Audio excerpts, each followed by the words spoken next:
it's all pretend. The smiles, the lies, the perfect end. The world's a stage, they run the flow. You clap on cue down in the front row.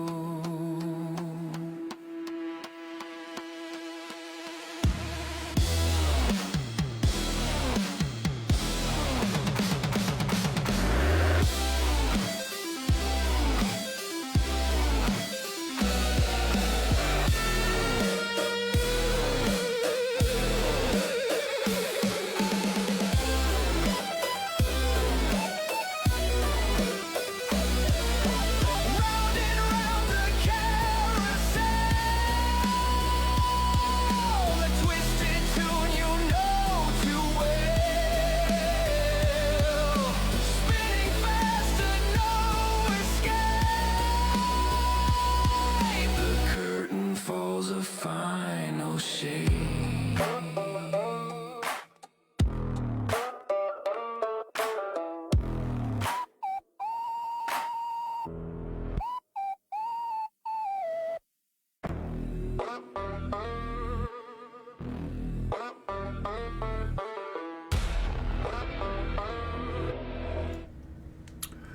Welcome. So, when I was little, I never really questioned reality, and it's not because I was afraid, but because nothing felt missing. And for the most part, when we're kids, right, things make sense. There were explanations, we had experts, we had dates, we had timelines, and history felt finished. And if someone had asked me, do you think you're seeing the full picture? Of course I would have said yes. Not confidently, but just automatically, right? As kids. Okay? Well, this is Breaking the System. In this episode, we're going to talk about the Cave of Truth.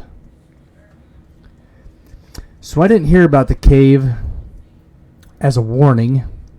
I heard it as a metaphor, a story, possibly something that's abstract. So what are we talking about here? Talking about Plato's allegory of the cave. And the story goes, people chained underground or in a cave, they're facing a wall, and they're watching the shadows cast by a fire behind them. And these shadows, they move, and they speak, and they repeat. And the prisoners believe them. And at first it sounds ridiculous. And as a person listening to this story, you think, who would mistake shadows for reality? Well, until you realize something uncomfortable, the prisoners don't know they're prisoners. They were born there. Okay?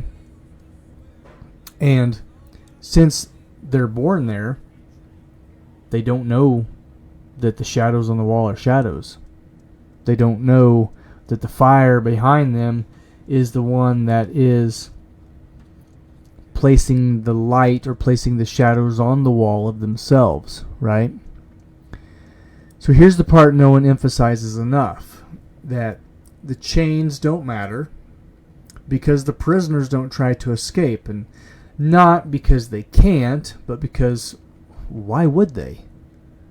If everything you've ever known is on that wall, right? The shadows explain the world, they predict the outcomes, they give us things like structure. And structure feels like safety. And leaving the cave doesn't feel like freedom, it feels like death. And for the majority of the story, the people in the cave don't know they're in a cave, right? That's how much out of touch with reality these people are. That they don't know they're in a cave, right? They don't know that there is a whole world outside of the system that they're currently in. Okay?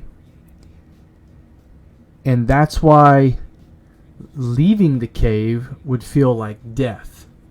Okay?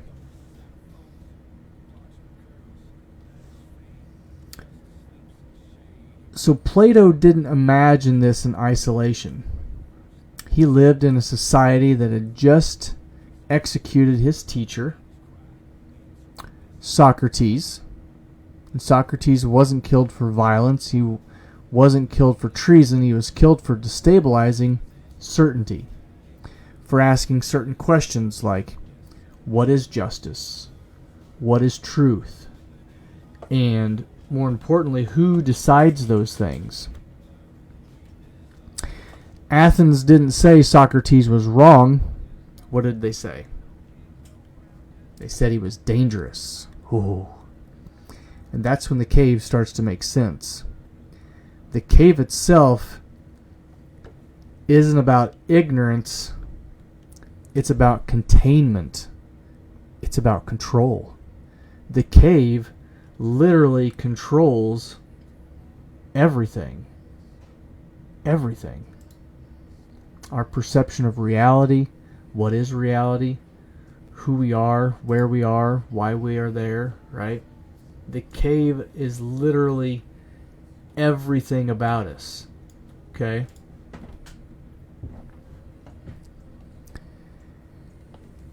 And so, let's look at when the cave becomes policy. So let's go to Rome. Rome did not invent conquest, but they perfected narrative dominance, right? If we look at Rome, when Rome defeated a people, their vision or their version of events became history. The defeated didn't get textbooks, and they didn't get monuments built, and they didn't get to preserve their language, right? And what did they get? Well, they got labeled. And we done a very, very good job of this when we took over North America and we defeated the Indians, right? We labeled them as barbarians and as savage people and as primitive people. And so Rome didn't hide what it did. It reframed it.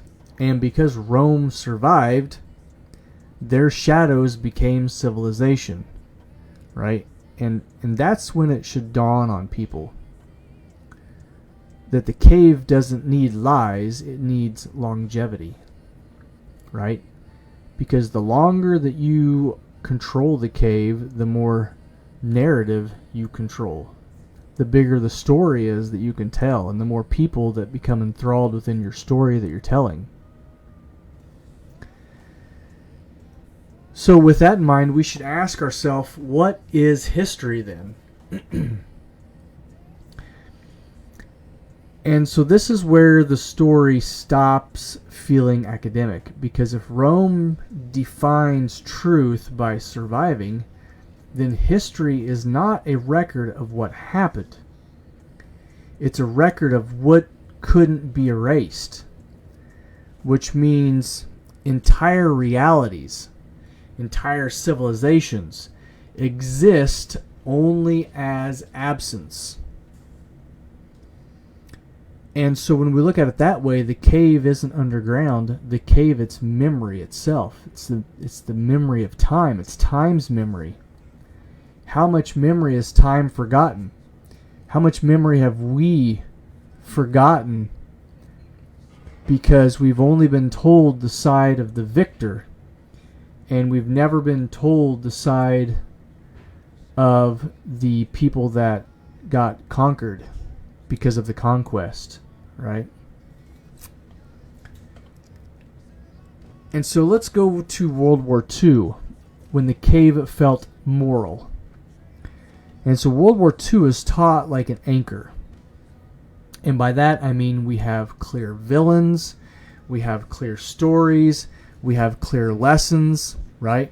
And yes, Nazi ideology was genocidal and catastrophic, and that does matter, right? That will always matter. And that's not what I'm asking you to look at, although that is another rabbit hole for another day. But what rarely gets examined is what happened after.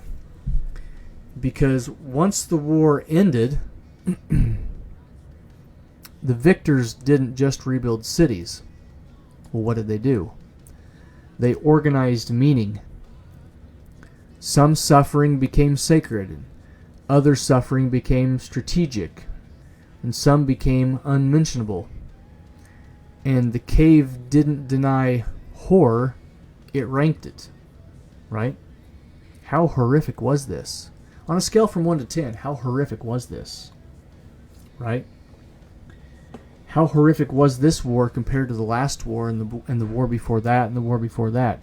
And so now we are ranking wars based off the atrocities that's happened in each war following the one before it.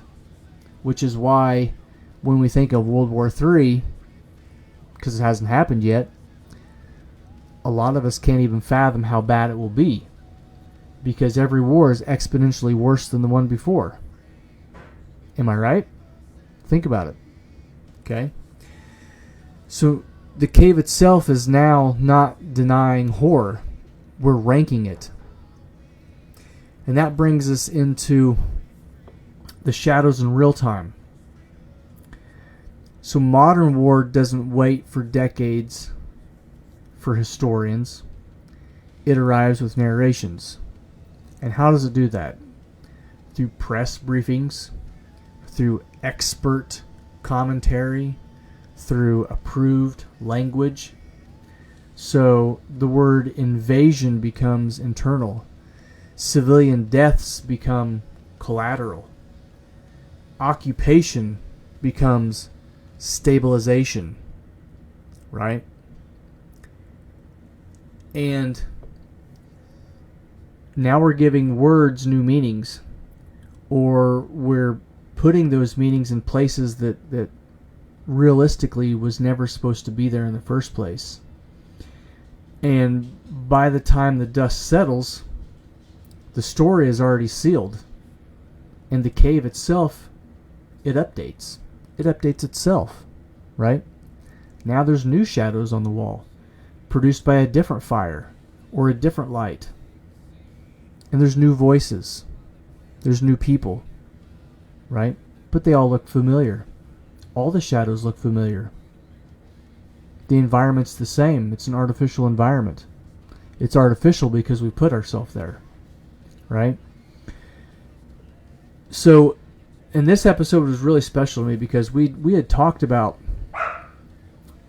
Plato and the allegory of the cave a few years ago in my class. And a lot of the students didn't understand. Most of them still don't today. What the whole concept and the whole idea of the cave is. And how that concept and idea can change over time, depending on what direction society is going. What is currently taking place within society, right? What steps as a nation are we taking to change ourselves into a new nation tomorrow, right? All of those things matter. All of those things matter because all of those things are going to change the cave, but we're still being taught in the same manner. We're still just seeing the shadows on the wall. And so this is where the cave changes shape. And the shadows themselves aren't cast by storytellers alone anymore. They're cast by systems, algorithms that decide what spreads, platforms that decide what's visible, and AI decides what's acceptable, doesn't it? Right? We've seen this all too familiar with some of us during COVID, when we were told to believe in the science. And so we did, and we tried to share that, and the platforms denied us visibility. The platforms decided what information got spread and what didn't, based off the algorithm, based off what AI had decided was true or not. Okay? So AI doesn't ask, is this true? It asks a couple other questions like, is this permitted? Is this stabilizing? And does this match prior data? And prior data, as we know, is already history written by who? The survivors. So the cave no longer needs belief. What does it need? It needs compliance. The cave or the system needs you to comply. Comply with everything. Comply with going the speed limit. Comply with all the laws, rules, and regulations within society. Comply by paying your taxes. Comply by not asking questions, right? All of those things are very important. So Plato never said the prisoner escapes and saves everyone. So if you actually read the allegory of the cave, Plato never said that the people in the cave escaped, right? He said the prisoner returns and is rejected. Because truth is not comforting. The truth, well, it burns. It disorients us. It takes away certainty without replacing it, right? So maybe the leaving the cave isn't a moment. Maybe it's a condition, right? A permanent discomfort. A constant questioning. And maybe the real danger isn't being in the cave. It's believing you've already left. Oh, and that's a scary thought too. Because in the allegory of the cave, all the people have to do is stand up, turn around, and walk towards the light. But what does the light do? Right? Towards the opening of the cave, if your eyes are used to the darkness and you've never seen the light before, what happens when you look into the light? It burns. It disorients us. And it takes away certainty. Because now you can't see. And for a lot of people, stepping outside that cave is a very, very dangerous world. And most people don't even know that there's an entrance to the cave. Most people will never stand up. Most people will never turn around. And most people will never take those first steps towards walking towards the exit. Or is it the exit? Is it the entrance? It could be both, right? Maybe stepping out the cave leads us into a bigger cave. And that cave leads us into a bigger cave, right? And so then we have to question what is reality and what is not reality. And hypothetically, is this reality? Or are we in a simulation? Right? Because if we can create AI into doing all of the things that we think it can do now, who's to say that at some point in history somebody wasn't smarter than us? Or maybe we, as humans, over time, if history repeats itself, maybe we've been this smart before, right? And if you think that history only picks and chooses what parts of history is going to repeat, then you're mistaken. You're wrong. Because all of history repeats itself at some point or another. It might not be the full story, might not be the story that you want to hear, but when we break it down bit by bit, piece by piece, history does and history is repeating itself time and time and time again. Okay? They're different players. They might look different, they might sound different, but they're still the same characters of the story, right? Whether that character is a villain or the main character or just a side character, right? And so stepping out of this simulation into another simulation could be a possibility. And who's to say what's real and what's not real? But it has to start somewhere, doesn't it? Doesn't it have to start with us taking our first steps, standing up and turning around and walking towards the light and asking what if, or what is, or what could be? Is this supposed to be the way? Is there not something better on the other side? Right? And this is where breaking the system, this is where I got the idea for this podcast, and that we should always question everything, especially if it burns, if it disorients you, and if it takes away certainty.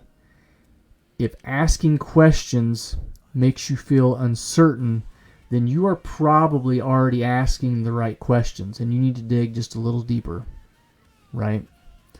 So with that, that's the allegory of the cave. I hope you guys and gals out there ask more questions. I hope you ponder everything. I hope you question everyone, right? Because that is the whole purpose. That is the whole point. And with that, this is our podcast, and we'll see you guys next time. We appreciate it. Thanks.